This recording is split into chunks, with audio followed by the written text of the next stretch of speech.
Hello, and thank you for joining us on At Issue. I'm H. Wayne Wilson. Too often in recent history, we have had our attention brought to those with mental health issues by mass shootings in our country. We're going to talk about how we might take those pieces of news and make a positive out of that in how we treat people with mental illness. And Peoria County has undertaken a new effort to streamline those services, and we have 4 individuals to talk about that, one of whom is Dr. Jack Gilligan. He is the president and CEO of Human Service Center. Thank you for being with us, Dr. Gilligan. It's my pleasure. Thank you.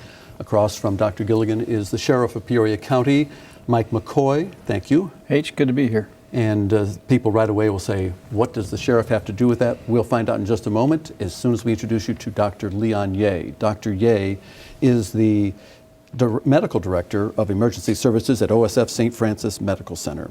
And we also are joined by Dean Steiner, who is the director of behavioral health services at Unity Point Health Methodist.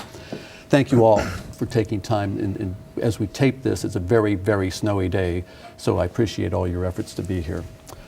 First of all, let me start with Dr. Gilligan. Can we define mental health issues? We hear a lot of different terms in terms of what we call it. It's any mental health, it's serious mental health issues, it's behavioral health disorders. Well, we can use the word mental health right now to include everything that's related to behavioral problems, emotional problems, psychiatric problems, drug, alcohol abuse would fall under that category. So that's how they're using the term these days. They call it any mental illness, and that includes all those things that anyone would associate with behavioral problems.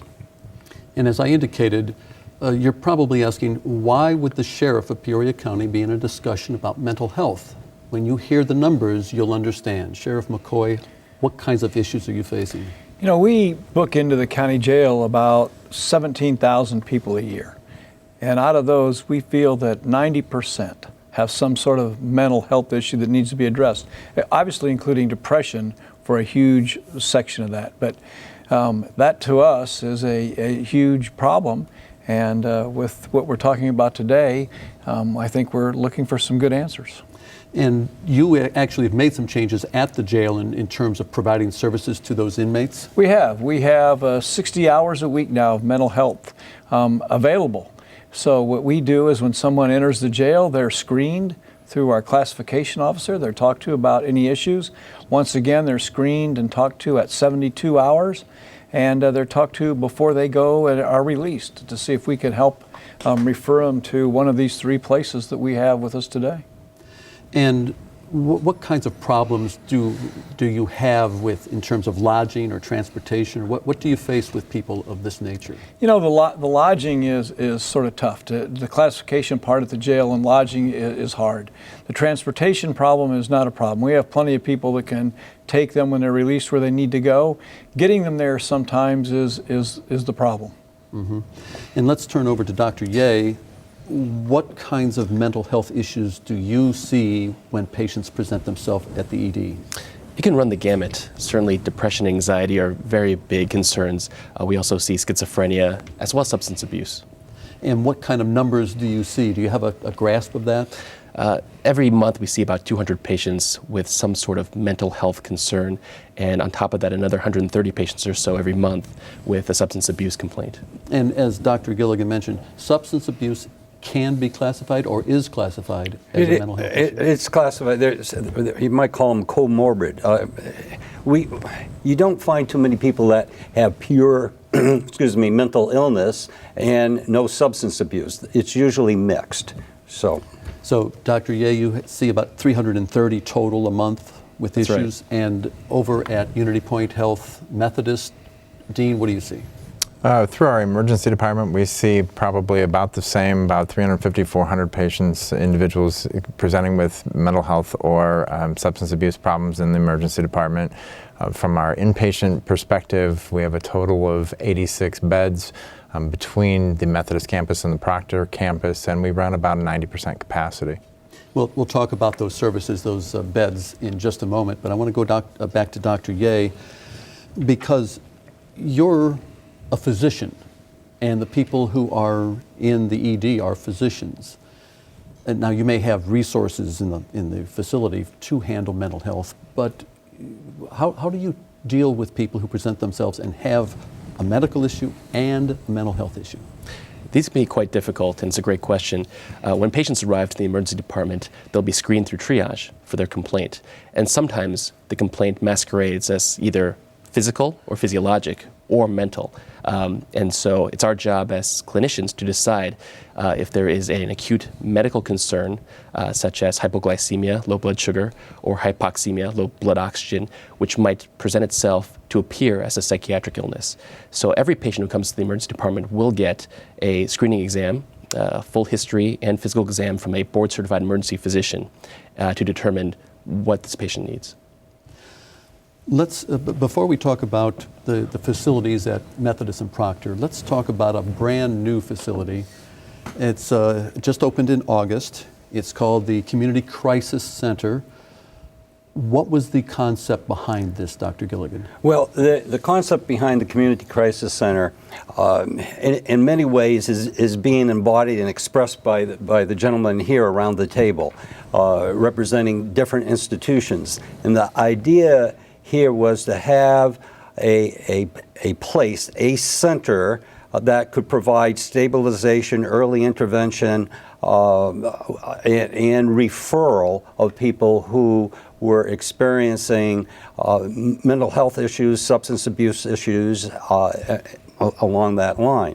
And what we believe we were doing or trying to do is to use this as a vehicle for initiating a more holistic system of mental health in the community.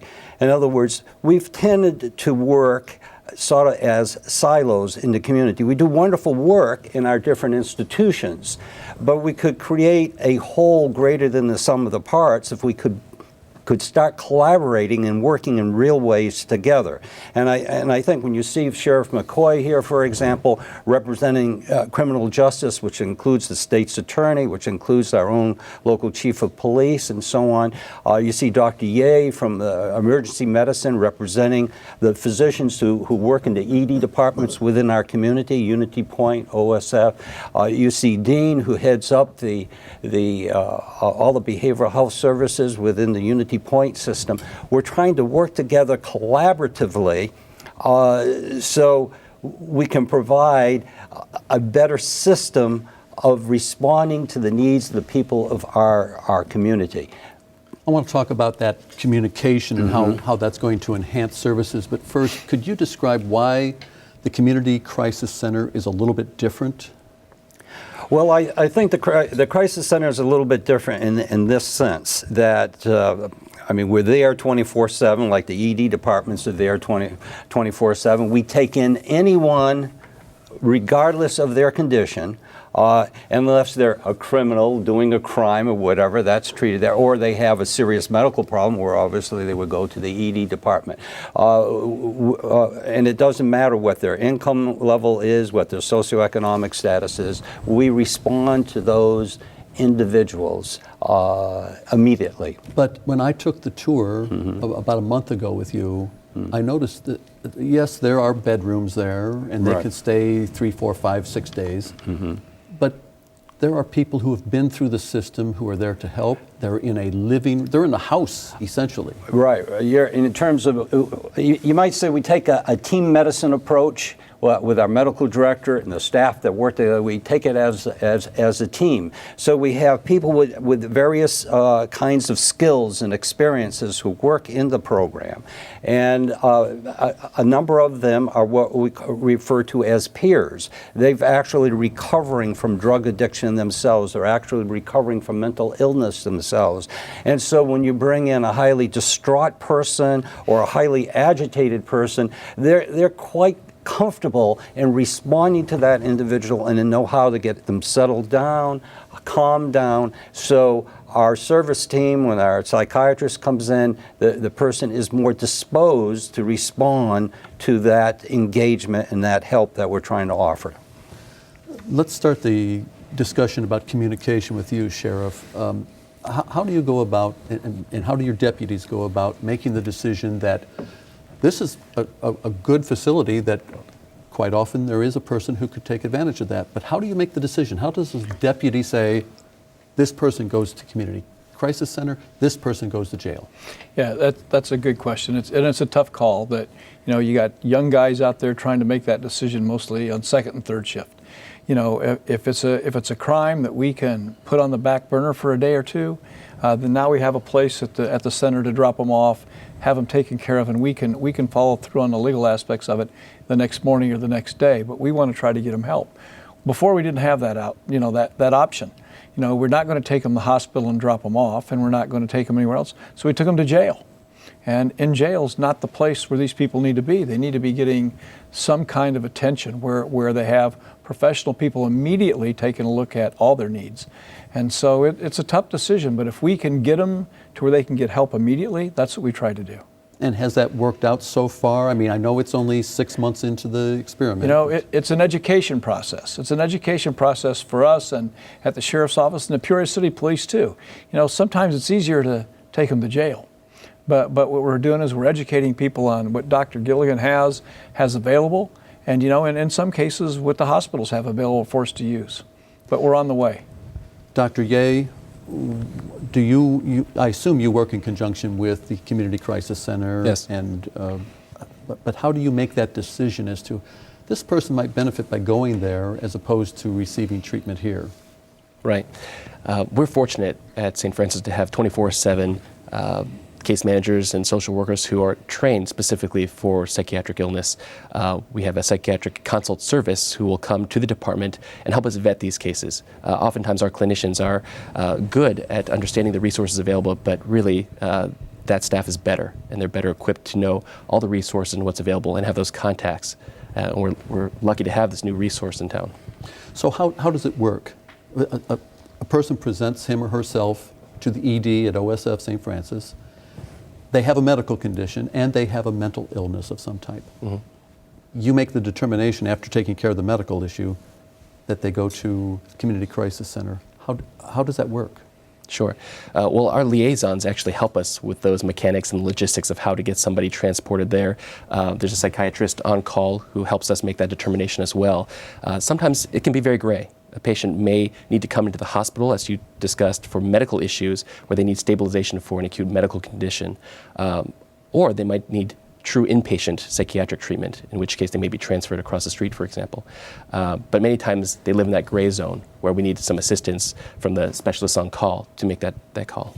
And when Dr. Ye refers to across the street, he's talking about Unity Point Health Methodist. Dean Steiner, you have two different facilities at Methodist and one at Proctor. Can you describe how those operate and how they relate to these other units of government? Sure. We have we also have folks in our emergency department in a specific separate behavioral health area in the emergency department, so that we can assess for what those individuals presenting in crisis need. If they are determined that they don't need hospitalization, can benefit from going to the community crisis center, we certainly work with Jack and his folks to get those individuals there. I think it's a fairly smooth process, and I think it's another resource that we hadn't had before.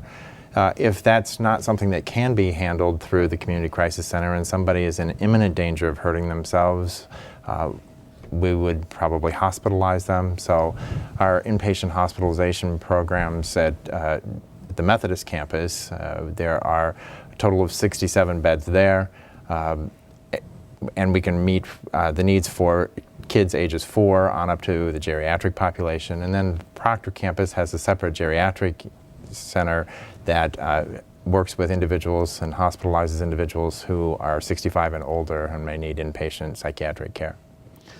Dr. Gilligan, about 10, 12 years ago, Zeller Mental Health Center closed. Mm-hmm. I believe OSF had a mental health facility. Pekin Hospital, I believe, had one. All closed right after 2000. So was that a sign that we needed to look at mental health a little bit differently? And how, I mean, it's taken a while, but how did that make that transition? Well, at the time, you might say the zeitgeist of the field and of the state was to deinstitutionalize, and that was a sound concept.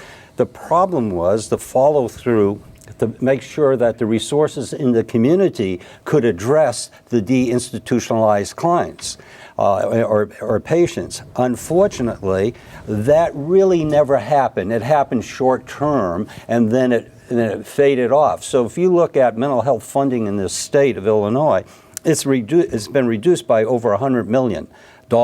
More than that, I can't give you the exact number, but it's been over $100 million.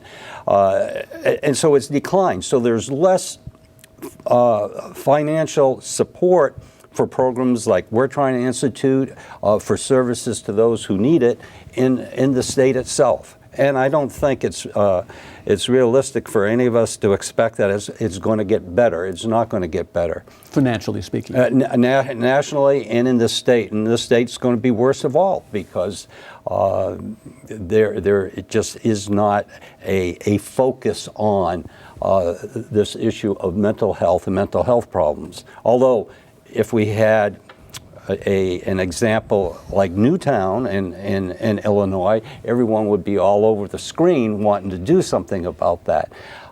So what we're saying in terms of all of us here at this table, because we've talked about this before, we don't want to have a Newtown in our area.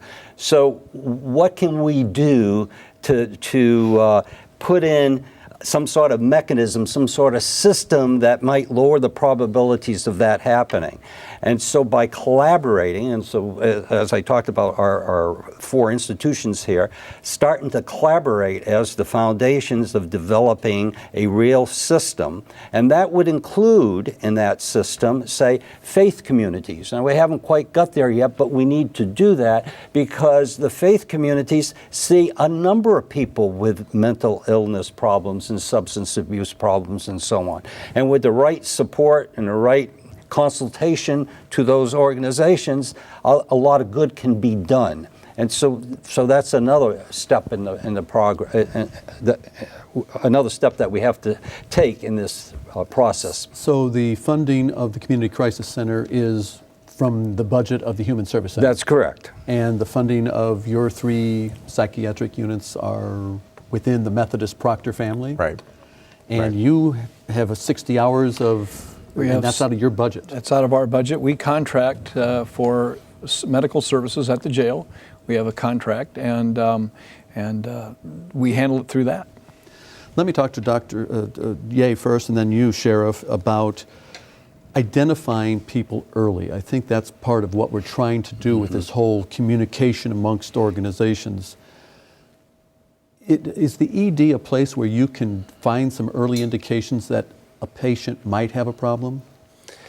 You know, the ED is a difficult place to render long-term preventative care and screening for mental disorders. It's probably no surprise to anyone that episodic acute care for exacerbations is not the right path to long-term maintenance. So, you know, while we're there to serve, and we're happy to take on patients who come from all walks of life and have any sort of concerns without regard to ability to pay, we know that we're not serving this cadre of folks probably optimally by treating them episodically. So you have the same situation, Sheriff? Absolutely. You're doing services episodically. Absolutely, you know, and it's important to be able to try to get some kind of initial diagnosis, and that's why it's so important that we have mental health people in the correctional facilities, and that's a pretty new thing, especially for around here. But to be able to get them out of the jail and where they belong is really important. What your take, Dr. Gilligan, on early diagnosis? How are we doing? Where do we have to go? Well, maybe if I back up a little bit and point out that, remember, there's a number of people who are experiencing mental illness, substance abuse, addiction, who don't seek treatment. They don't want treatment. They won't come to any of us. And so the question is, and unfortunately, within that group, sometimes there's a person that could be very dangerous in the community.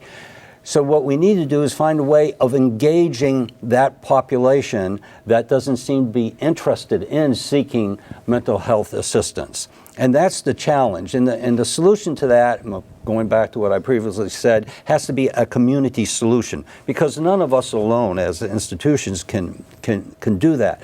But working together, we might find some ways of engaging that population of people that need to be engaged ahead of time before we have some tragedy in our community.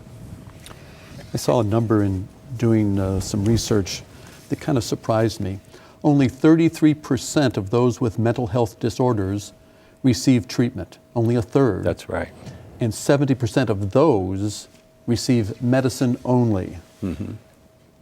Is what we're doing with the Community Crisis Center and the collaboration between all these organizations and the faith-based organizations, et cetera, is that going to help?